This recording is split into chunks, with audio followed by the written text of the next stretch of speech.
Tatanungin ko ho kayo, kung kayo ho ay bibigyan ng isang blankong cheque na may pirma na ng may-ari, na may pirma na ng may-ari, at kahit anong halaga pwede niyong ilagay dyan para mapasa inyo, magkano kaya ang ilalagay mo? Sige nga, blankong cheque. Kahit magkano? 10 million, pambihira. Ang sarap naman, di ba?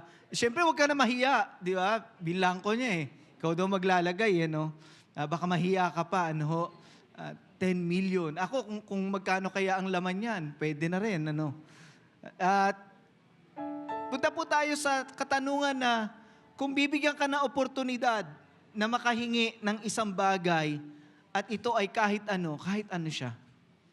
Ano ito? Sige nga, papaisipin ko kayo. Kung may opportunity ka na makahingi ng isang bagay na kahit ano pwede, ano yung hihingin mo? Isa lang.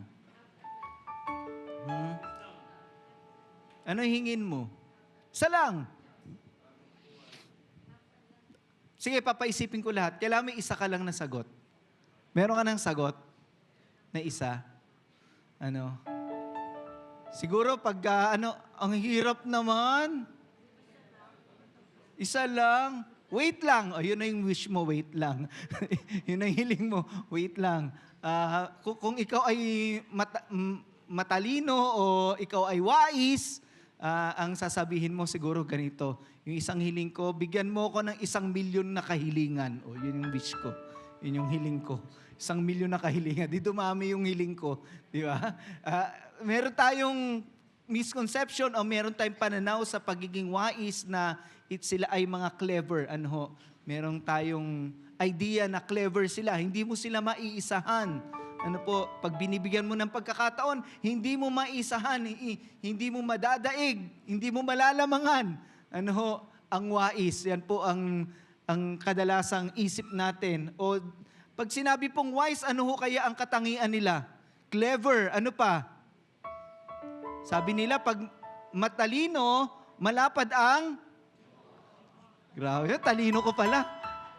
Habang tumatagal, tumatalino ko. Nauubos Habang tumatagal, hindi man po siguro totoo na pag malapad ang noo, matalino. The wise is wide. Wide yung noo. Napakalapad ng noo. Biro-biroan yan pag malapad noo. Sino ba nag-imbento nun? Na kapag matalino, malapad ang noo. Hindi, kasi pag umiidad ka na, lalo ka nagkaka-wisdom. Nauubos na rin yung yung takip. Malapad yung noo mo. Isa na ako doon. Isa na po ako doon. At isa pang idea natin sa being wise ay pag matanda na, wise na siya. Pero naiwala kayo na minsan may tumatanda ng walang pinagkatandaan. Meron din ganun, di ba? So hindi automatic na pag matanda na, wise siya. Tsaka minsan titingnan mo sa itsura, dapat ganito itsura. Yan ang mga wise. Pagka ganyan na itsura, ay wise na yan. Hindi na yan naliligo, hindi na nag-aayat. Wise na yan. Si Michael B. Si Tata Lino. At akala natin, pag wise, alam niya ang lahat ng sagot. Meron kaming biruan minsan, yung mga wise, yung mga all-knowing. Alam nila lahat ng isasagot sa'yo, ganun. All-knowing sila. Ang all-knowing, sino lang all-knowing? Si Lord lang. Lahat may sagot sila. Madalas magkakamali pa po yung mga yan dahil pinipilit nilang sagutin lahat kasi para sa kanila, ang pananaw nila, pagiging wise, sinasagot lahat ng mga katanungan. Today, we will talk about being truly wise. Pagkakaroon ng true wisdom sa buhay natin. Sino gusto dito ng wisdom? Tumayo po tayong lahat at basahin natin. Ang buhay ni Solomon, siya po ay hari. Na pinagkalooban ng Diyos ng karunungan. 1 Kings chapter 3 verse 3 to 13. Solomon loved the Lord. Wow. And followed the instruction of his father David. But he also slaughtered animals and offered them as sacrifices on various altars. On one occasion, he went to Gibeon to offer sacrifices because that was where the most famous altar was. Mahilig pala mag-sacrifice sa altar si Solomon. Ito po yung expression niya ng kanyang pagmamahal sa Diyos. He had offered hundreds of burnt offerings there in the past. That night, nung gabi na yon, nung siya'y nag-alay ng handog sa Diyos, the Lord appeared to him in a dream and asked him, "What would you like me to give you?" Ito na po yung isasagot niya. Ano ang gusto mong ibigay ko sa'yo? Wow, it's like a blank check. Ano ba ang gusto mong ibibigay ko sa'yo? Solomon answered, "You always showed great love for my father David, your servant, and he was good, loyal, and honest in his relation with you. And you have continued to show him your great constant love by giving him a son," referring to him, "who today rules in his place. O Lord God, you have let me succeed my father as king, even though I am very young and don't know how to rule. Here I am among the people you have chosen to be your own, a people who are so many that they cannot be counted. So give me the wisdom," ito na, humiling na po siya. "So give me the wisdom I need." Bigyan mo ako ng karunungan na kailangan ko. For what reason? To rule your people. He's not thinking of himself. He's thinking of the people that he would lead, he would rule. To rule your people with justice and to know the difference between good and evil. Otherwise, how would I ever be able to rule this great people of yours? The Lord was pleased that Solomon had asked for this. Kinalugod ng Diyos. And so he said to him, "Because you have asked for the wisdom to rule justly instead of long life for yourself or riches or the death of your enemies, I will do what you have asked. I will give you more wisdom," sabi ng Panginoon. Ibig sabihin, si Solomon, nung humihiling siya, may wisdom na pala siya. Di ba? Napaka-wise nung kanyang sagot. Pero sabi ni Lord, bibigyan pa kita ng mas higit pang karunungan and understanding that anyone has ever had before or will ever have again. I will also give you what you have not asked for. All your life you will have wealth and honor more than that of any other king. Lord, we thank you for your word. We thank you for your presence. Give us wisdom so we would understand your word, and your word would bring, Lord God, the blessing in our life, that Lord, your word will guide us sa buhay na to. Salamat po, in Jesus' name. Amen. Amen. Palakpakan natin ang Panginoon. Makaupo na po tayo. Kung iisipin mo, ang dami namang hihingin, wisdom pa. Bakit naman? Balikan natin yung tanong ko sa inyo. Ano po ba yung hiniling nyo kanina? Ha? Yung totoo. Naisip nyo ba yung wisdom? Siguro walang nakaisip nun. Ano yung top 3 na common request natin? Una, gusto natin. Sino nang hiling nito? Yumaman. Walang aamin. Pero ang totoo, maraming sana yumaman ako. Di ba? Yun yung gusto ng tao, yumaman siya. O baka may humiling sa inyo, okay na ako, kahit ganito lang ang buhay ko, simpleng buhay. Basta, mahaba ang buhay ko. Huwag mo muna akong kukunin, Lord. Please lang. Di ba? May nanghiling ba ng ganyan? O baka, hiningi natin, tayo ay nagre-request na, sana naman ipaghiganti mo ako, Panginoon. Maraming umaapi sa akin eh. Ang dami kong kaaway. Bigyan mo ako ng tagumpay sa kanila. Ipagtanggol mo ko, Panginoon. Alam niyo po, yan yung top 3 common request ng tao. Kaya nga, ang Panginoon, kinalugod niya na hindi yan ang hiniling ni Solomon. Kasi common sa tao yun eh. Gusto ng tao yumaman, gusto ng tao bumaba ang buhay, gusto ng tao magtagumpay sa kanyang mga kaaway. Common yun eh. Ang hiniling ho ni Solomon ay karunungan. Bigyan mo ko ng karunungan, wisdom para marule ko yung kaharian na ipinagkatiwala mo sa akin kasi bata pa ako, wala akong alam dyan. Hindi ako marunong. Give me wisdom. And God was pleased with what Solomon had asked. Sa buhay ho ba natin, pag may hingin tayo sa Diyos, malulugod kaya siya sa mga hinihingi natin? O common lang din yung hinihingi natin? Actually, yun pala yung prayer natin araw-araw. Payamanin mo ko, pahabain mo ang buhay ko, ipagtanggol mo ko sa lahat ng umaaway sa akin. Parang yun yung common eh. Pero kung may wisdom ka, kapatid, hindi mo magiging problema yan. Yeah? At bakit po, nung nalugod ang Panginoon sa hiniling ni Solomon, nung hiniling niya, alam niyo po, pati yung hindi niya hiniling, binigay ng Diyos. Tingnan niyo po yun ha. Yung hindi niya hiningi, binigay ng Diyos. Sabi ni Lord, pati yung hindi mo hiniling, ibibigay ko sa iyo. Yun na nga po yung kayamanan, yun po, mahabang buhay, karangalan, etc. God gave what Solomon never asked. Sa buhay natin, minsan, kapag ang Diyos po ay nalugod sa ating mga hinihiling at ginagawa, kahit yung hindi mo hiningi, ibibigay niya sa iyo. Amen po ba? Ibibigay sa iyo ng Diyos yun. At alam niyo po, may verse sa Bible na nagpapatunay na ang wisdom ay napakahalaga para tayo mabless. Tingnan niyo po. Sino dito gusto mabless? Alam niyo po, minsan ang tingin natin sa blessing, lagi pera. Pero if we have wisdom, we have more. Ano po? Sabi po dyan, wisdom gives a long, good life. Pwede palang makapagpahaba ng buhay ang wisdom. At makapag-aayos ng buhay natin ang wisdom o karunungan. Magiging maayos ang buhay natin, hahaba ang buhay natin. Sino gusto ng ganon? Kailangan pala ng wisdom. Kasi gusto natin kagad yung ending, marami akong pera. No?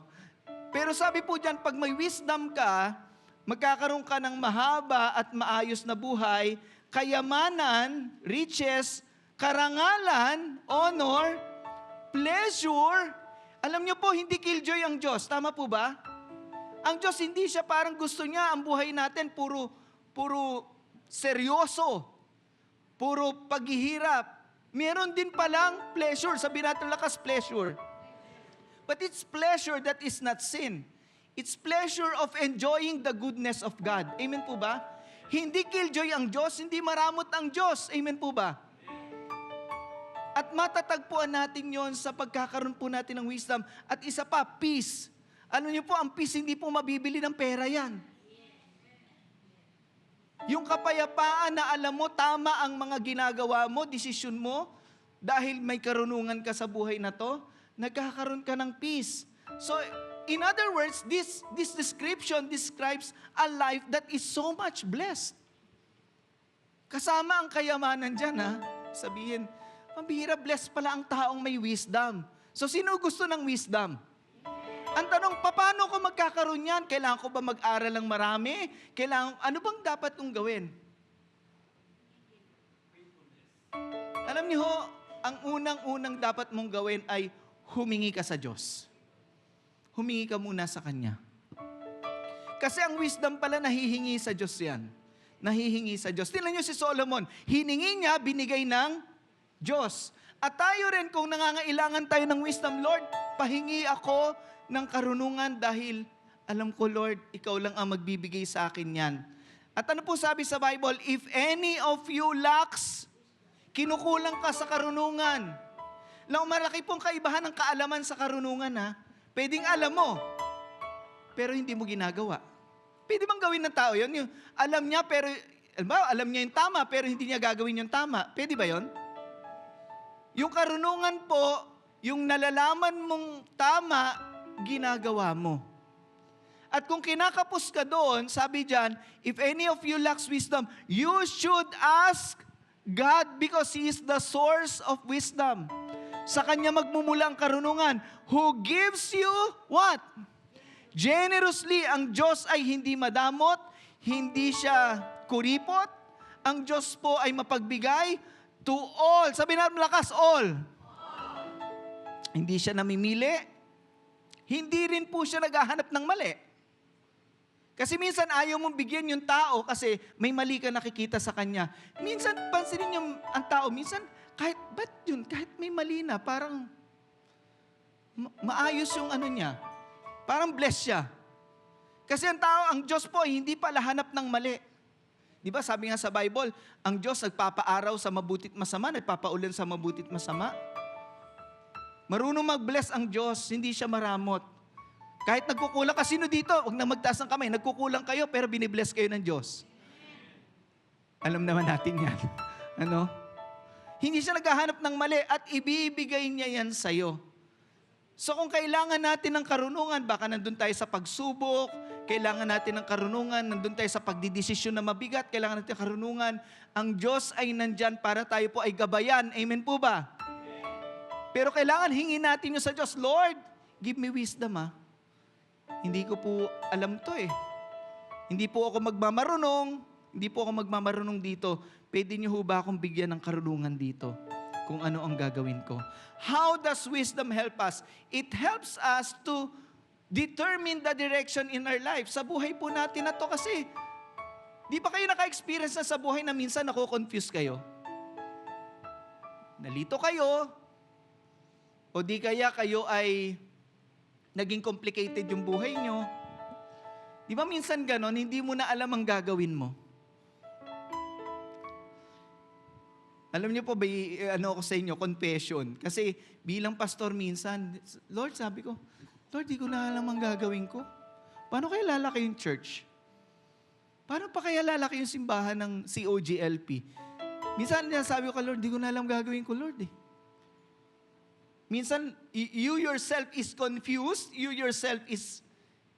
feel like everything is complicated. Baka ikaw ay nasa relasyon, complicated. Hindi mo alam ang gagawin mo. Baka kailangan mo nang umalis din sa relasyon na yan dahil complicated. But wisdom will guide you. It will give you direction. Amen po ba? Sa mga pangarap mo sa buhay, sa mga problema mo sa buhay, wisdom will help you marating yung direksyon na dapat mong tahakin. Kapatid, kasi pag hindi, maliligaw tayo sa mundong ito. Kaya maraming tao naliligaw ng landas. Bakit? They were never guided by wisdom. And they got lost. Diba sabi nga po sa Bible, there is a way that seems right to a man, but the end is destruction. Kaya kailangan natin ng wisdom kasi meron pong daan na tila ba tama sa tao, pero sa dulo nun kapahamakan pala. So kailangan natin ng karunungan. Ito magbibigay sa atin ng tamang direksyon. Pangalawa, ito rin ang tutulong sa ating ma-determine natin ang totoo at hindi. Sa mundong ito, lalo na sa panahon natin na ngayon, maraming totoo at marami ring hindi. Ito yung panahon ng fake. Di ba? Ang daming fake ngayon. Fake na damit, fake na sapatos, fake na balita. May fake din bang tao? Marami. Naglipa na sa panahon natin ang hindi totoo. At kapag ikaw ay naniwala sa hindi totoo, kapatid, naniwala ka sa kasinungalingan, problema yun di ba? Halimbawa, nililigawan ka, pinapangakuan ka. Ang babait niyan talaga sa simula. Ang babait talaga niya sa simula. Di ba? Mga ngako, totoo kaya? Malalaman mo pag nandun na kayo. Hindi pala totoo. Pero bago pa mangyari yon na ikaw ay mabudol niya, alam mo na. Kasi may wisdom ka. Kaya ang wisdom, pakinggan niyo po ako, ang wisdom marunong makinig. Sabi mo sa katabi mo, makinig ka. Kasi ang tao minsan kaya walang wisdom, di marunong makinig. Sarili lang niya ang kanyang pinapakinggan. Pogi Hindi na ako makakahanap ng ganyan Sabi mo lang yun. Diba? Masyado mo namang minaliit yung sarili mo. Baka mas pogi pa dyan ang ibigay sa'yo ng Diyos Diba? Hindi lang pogi, dahil yung ba mahalaga, mabait at may takot sa Diyos. Diba? Malalaman mo ngayon ang totoo at hindi. Kasi may wisdom ka Diba? Tingnan nyo ngayon, laganap talaga ang fake news. Diba? Sa Pilipinas, sabi po ng Singapore-based news agency, sa Pilipinas, hinahire po ang mga troll. Maraming gumagawa ng peking balita. At yun naman ang kinukonsume ng tao, pinaniniwalaan ng tao. Kapatid, hindi lahat ng nasa internet kapanipaniwala. Huwag ka nagpapatangay sa internet. Kaya pag may wisdom ka, you have restraint. Meron kang restraint, hindi ka basta naniniwala. May restraint ka, hindi ka basta, ay, oo nga, no? Ang bihira, oh. Kasi marami niyan. Marami niyan. Kapag ikaw ay pinakitaan ng maraming pera, di ba? Tapos sasabihin, akin na cellphone mo, iwan ko muna itong isang bungkus ko ng mga pera dito kasi kailangan kong may puntahan eh. Oh. May tatawagan lang ako, bibigay mo yung cellphone mo, mabubudol ka talaga eh. Kasi ang tao, madaling masilaw sa pera. Kaya kapatid, huwag tayong masisilaw sa pera. Amen po ba? Kasilaw yan. Ang bihira. Ang pera po, pwede tayong makorap niyan. Hindi na tayo, mawala tayo sa katotohanan. Mawala tayo sa katotohanan. Yeah. Kaya pag meron po tayong wisdom, meron po tayong discernment. Yung discernment po, na-discern mo na ito ay totoo, ito ay hindi. Meron kang ganun. Now, hindi ka naman judgy, basta you discern, this is not true. So you have restraint. Diyan pa ba kayo? And it will help you decide to choose what is right. Ito yung mabigat na desisyon eh. Wisdom will help you decide to choose what is right. Ito ang tutulong sa yung pumili ng tama. Yung wisdom. Iga-guide ka nito para ang desisyon mo tama, hindi mali. Sa buhay na to, ang daming desisyon ginagawa natin. Tama po ba? Merong simpleng desisyon, it would not have a great effect on you. Pero may mga desisyon na mabibigat. At yung desisyon na yon na mabibigat, dapat tama yon. Diba? What do I mean? Kasi meron, halimbawa, brand lang ng gatas. Hindi na yan nagmamatter. Kung anong brand ng gatas ang pinili mo. Pero yung bagay na tama ba o mali ito sa harapan ng Diyos? Tama ba to o mali? Ito ang tutulong sa ating piliin yung tamang desisyon. At minsan, yung tamang desisyon, hindi po madaling gawin kasi minsan hindi yun ang gusto natin eh. Tama po ba? May iba tayong gusto. May iba tayong gusto eh. Minsan yung gusto natin yung mali eh. Tingnan niyo po ang bilin sa atin ng Bible sa Job chapter 34 verse 4. Let us choose what is right. At kung gusto mo maging matuwid, siguro narinig niyo na to. You wanna be righteous, just choose what is right. And how do you know what is right? Through the Word of God. Doon mo malalaman yan. Walang ibang magtuturo sa'yo ng tama kundi salita ng Diyos. At kung pipili ka, piliin mo yung tama. Sabi diyan, let us choose what is right. Let us know among ourselves what is good. Yung tama at mabuti ang piliin mo at wisdom ang magtuturo sa iyo niyan. Wisdom will help you decide to choose what is right. Kaya nga si Solomon, sa tingin ko, may wisdom na siya. Kaya sabi ni Lord, I will give you more. Kasi yung sinagot niya, that is an answer full of wisdom. Hindi siya nanghingi ng kayamanan, hindi siya nanghingi ng mahabang buhay, o tagumpay sa kaaway niya, ang hiningi niya karunungan. At yun na naging mabuting desisyon niya. Ano bang nagka-cloud sa ating wisdom? Minsan may wisdom na tayo pero nagiging malabo pa. Malinaw na sana, humingi ka sa Diyos, binigyan ka ng wisdom. Kaya lang nung i-apply mo na, pambihira, lumalabo pa. Bakit? Naglagay po ako cross sticks dyan, pera. Kasi alam nyo, madalas talaga ang tao pagdating sa pera, lumalabo siya. Malabo ang tao pagdating sa pera. Hindi siya malinaw dyan. Yeah. Kaya ang pera ay madalas dito tayo susubukin ng Diyos. Diyan ka susubukin ng Diyos. Karakter mo, di ba?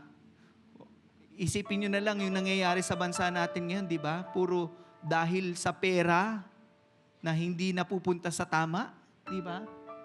Nasaan ang wisdom dun? Di ba?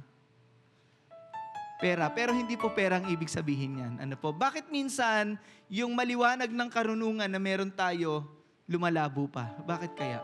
What clouds our wisdom? Una po, it clouds us, our wisdom, when we look at the personality. Personalidad. When we look at the personality, minsan ang tao, yung wisdom hindi niya ma-apply kasi sa personality siya nakatingin. Yan kaya halimbawa, sa simbahan minsan, di ba? May magtuturo sa kanya, hindi niya type yung magtuturo kasi may iba siyang gustong magtuturo. Ibang personality yung gusto niya. And then, instead na ma-receive niya yung wisdom from the Word of God, mas gusto ko yung, yung isa Yeah.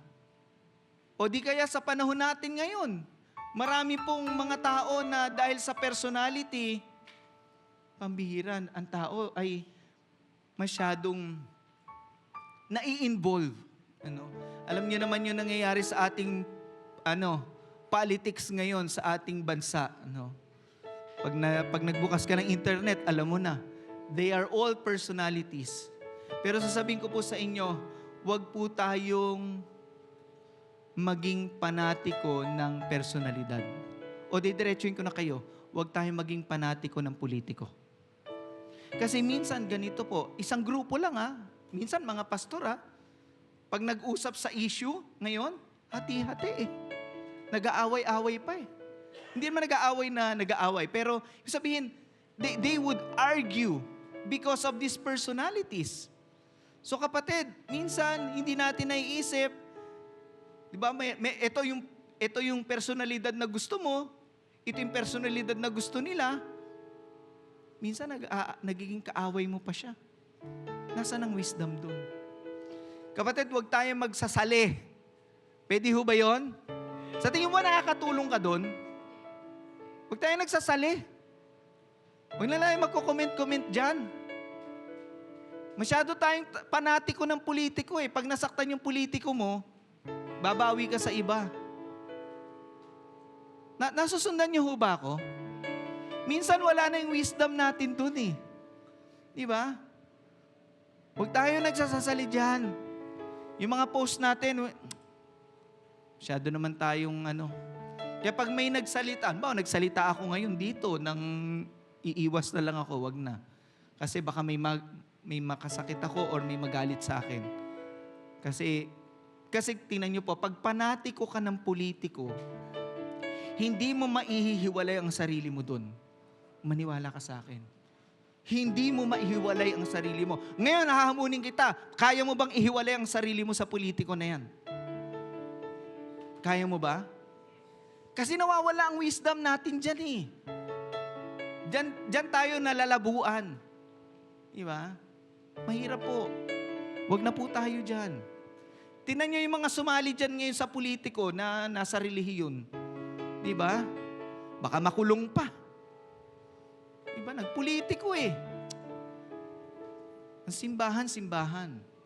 Pasensya na Ang hirap po Diba? Damay-damay yung mga Huwag tayong makikipag-away dahil sa politiko. Amen po ba? Nakakawala ng wisdom yan. Ihiwalay mo ang sarili mo sa kanila. Ipagdasal mo sila. Diba nagturo na akong Bless Pilipinas? Ipag-pray mo sila. Kasi mas may mangyayari doon.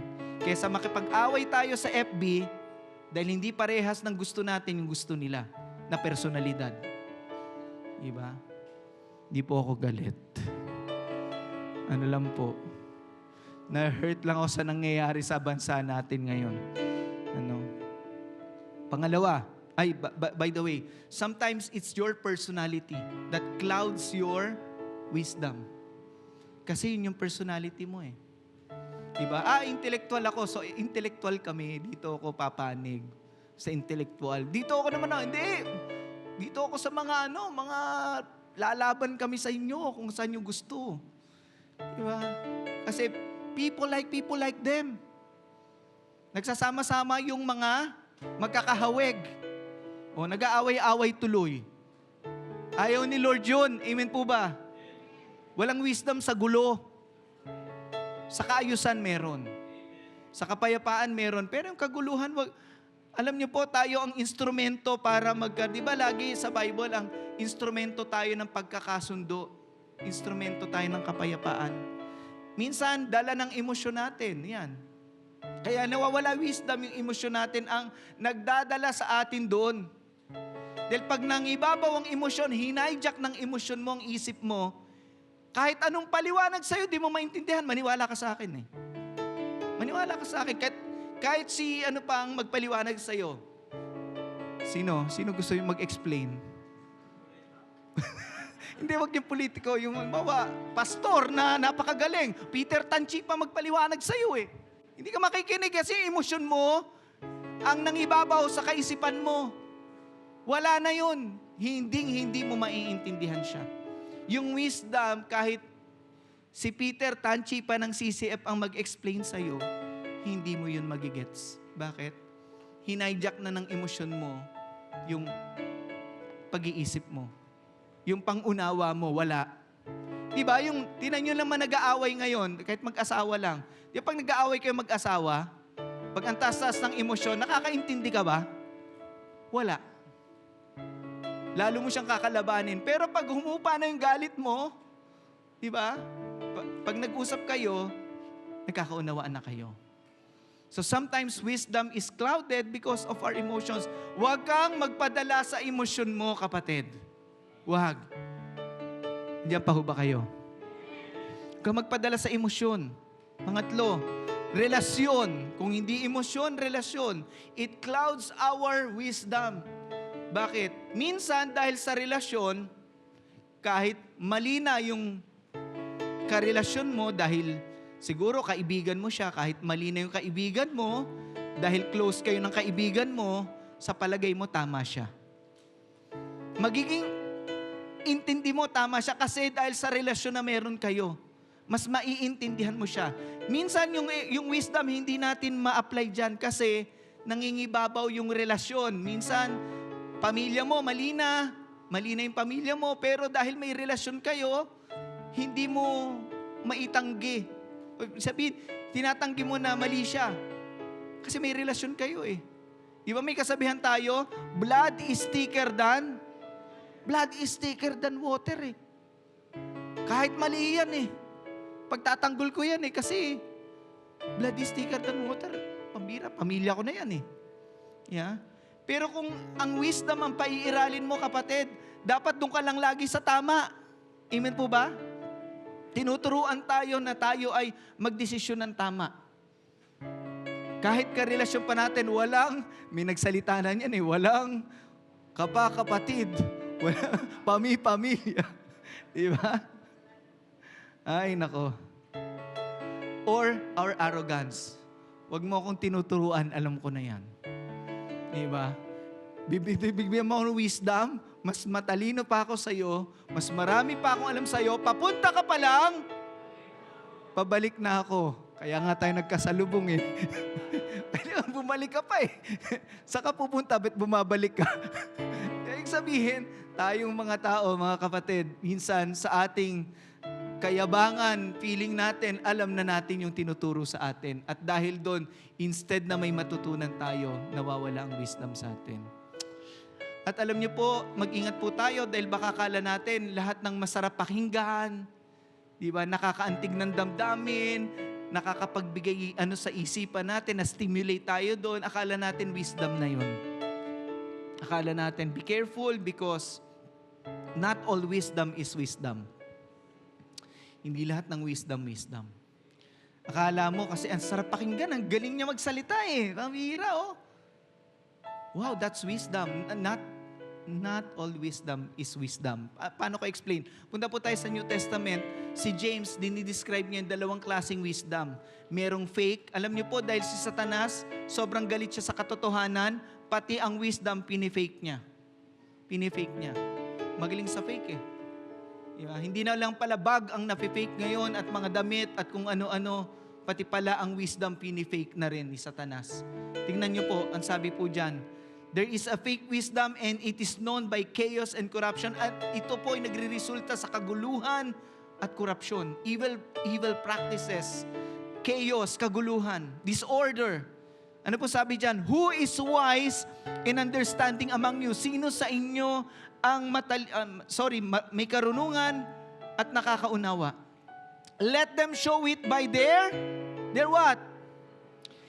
Kung sinasabi mong may wisdom ka, pakita mo sa buhay mo.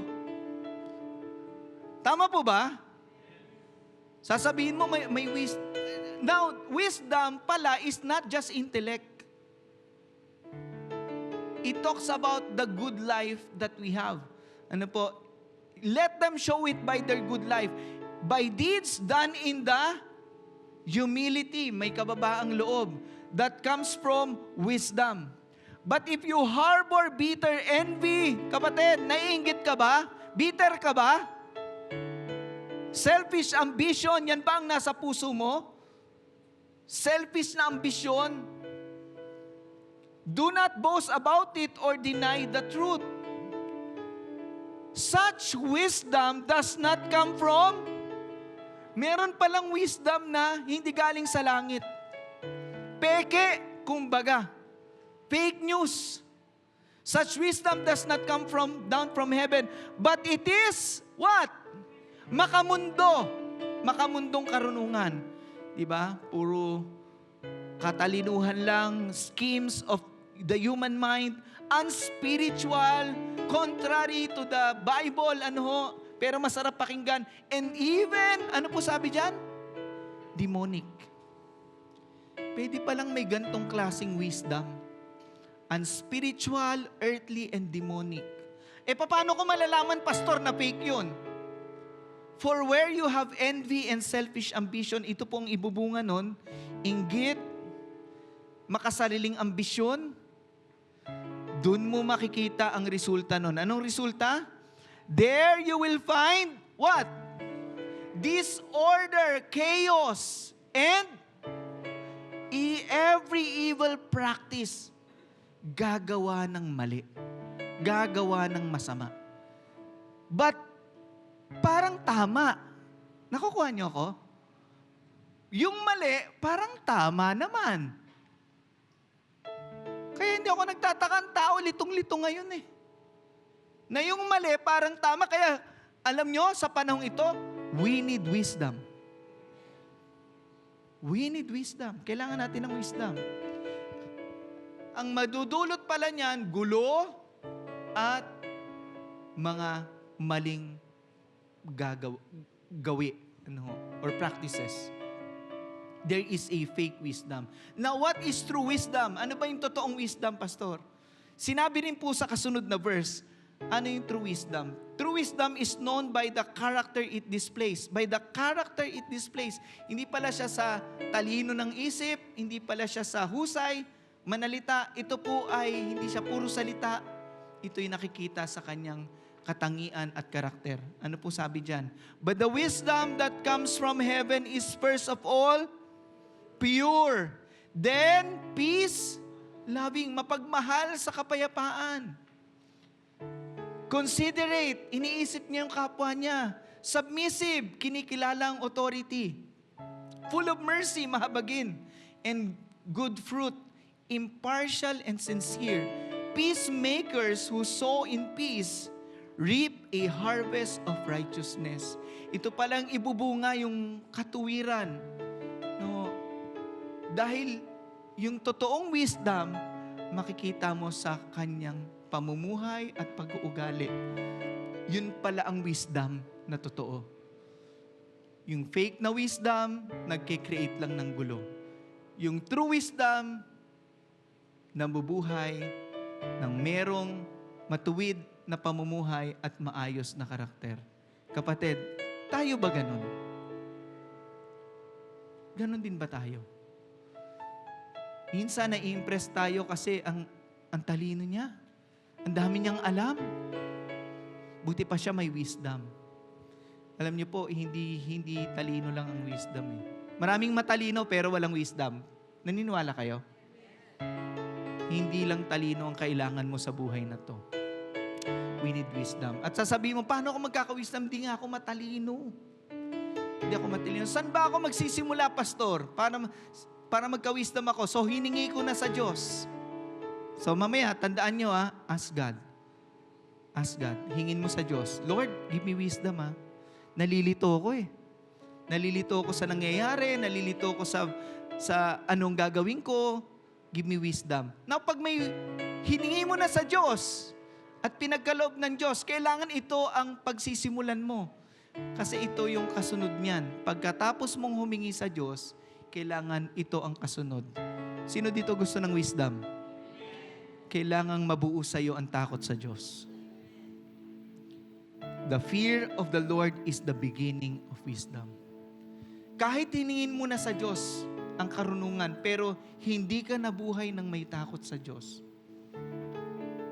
maniwala ka sa akin, hindi yun magiging totoong karunungan or wisdom. Bakit? Importante po ang tao may takot sa Diyos. Tama po ba? Pag may takot ka sa Diyos, kahit saan ka mapunta, makarating, alam mo ang paninindigan mo, yung tama. Kasi takot ka sa Diyos Di ba? Kaya kung ikaw nakatagpo ka ng mister na may takot sa Diyos, nako, kahit saan mapunta si mister mo, panatag ka.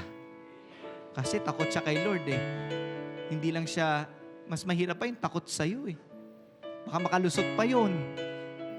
Makakalusot yung takot lang sa'yo.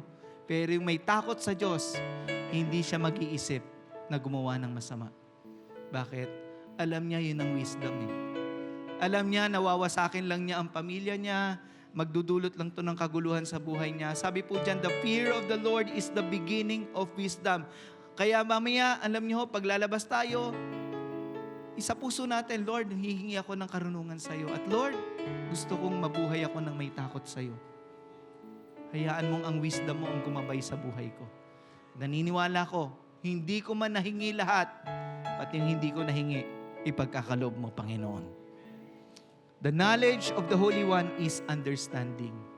Dito natin lalo makikilala ang Diyos. Sino sa inyo gusto niyo lalo pa makilala ang Diyos? Mas lalo natin makikilala ang Diyos kapag tayo namuhay ng may takot sa Kanya dahil mayroon tayong karunungan. Amen po ba doon? Tumayo po tayong lahat. Tayo po yung magkukomunyon. Palakpakan po natin ang Panginoon.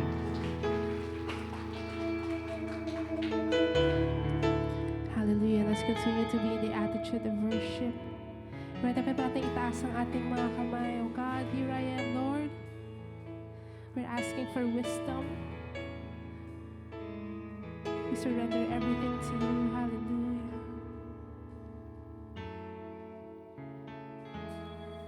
God, I look to you. I won't be overwhelmed. Give me vision to see things like you do. God, I look to you. You're where my help comes from. Give me wisdom. You know just what to do.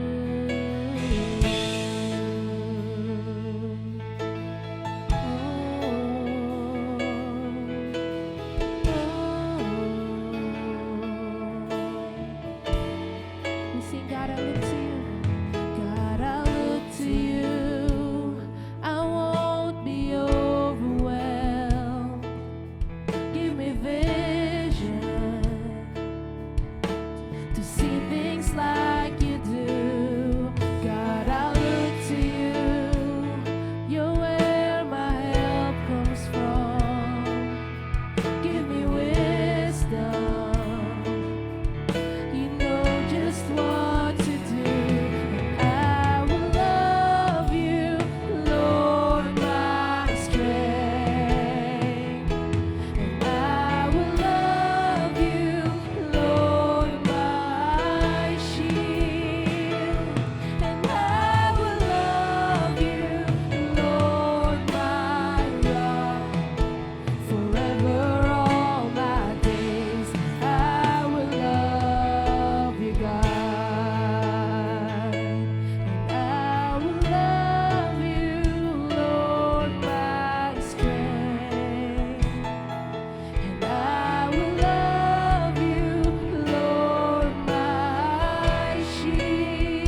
Panginoon, kami po ay nagpapahayag ng aming pagmamahal sa iyo sa umagang ito, sa aming pagsamba.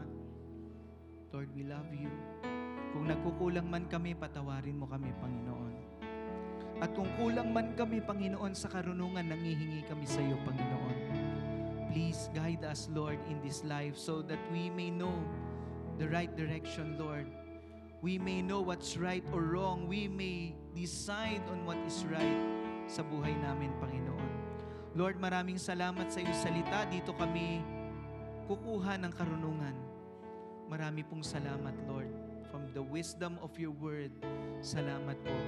Your word is a lamp unto our feet and a light unto our path. Salamat po, Panginoong Diyos. And even now, Lord, we pray for wisdom. We even pray for the fear of the Lord sa aming puso, Lord. Na Lord, dahil doon, yun ang simula ng totoong karunungan sa buhay namin. Yung mabuhay kami ng may takot sa iyo. Salamat po. At Lord, before we partake of this communion, we remember our nation, Lord. We pray for your healing, Lord God, sa aming bansa. We pray, Lord God, for peace. We pray, Lord God, for resolution sa sitwasyon ng aming bayan, Lord. We pray for our leaders, Lord, sino man sila. Pinapagdasal po namin sila sa inyo.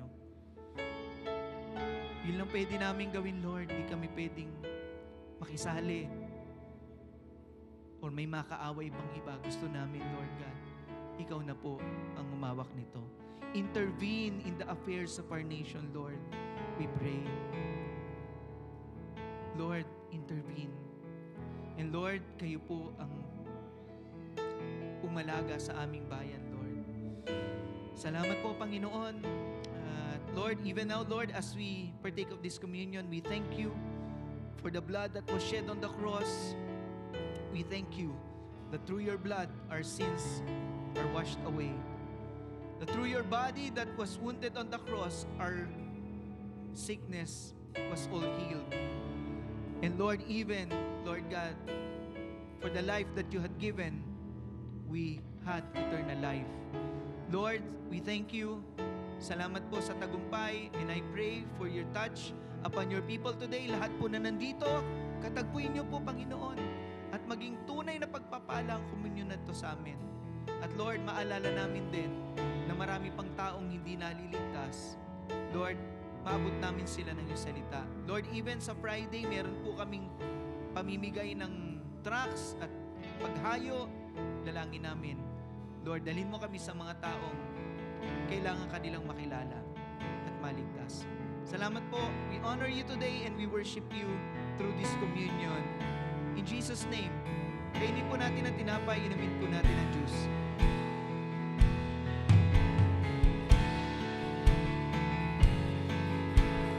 Hallelujah. Can we all raise our hands as we give God all the highest praise?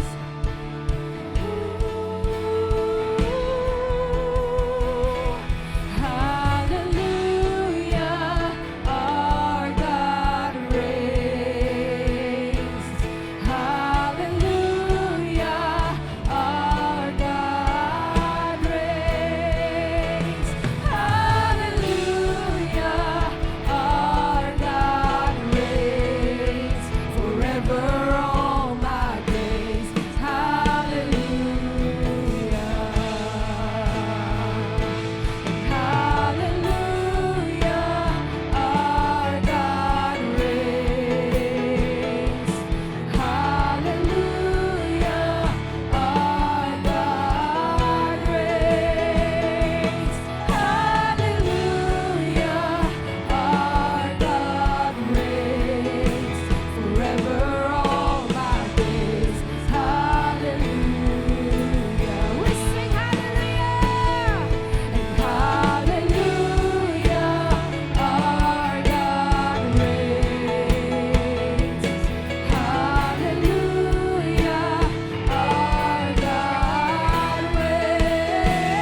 Sambahin ang ngalan mo, Panginoon.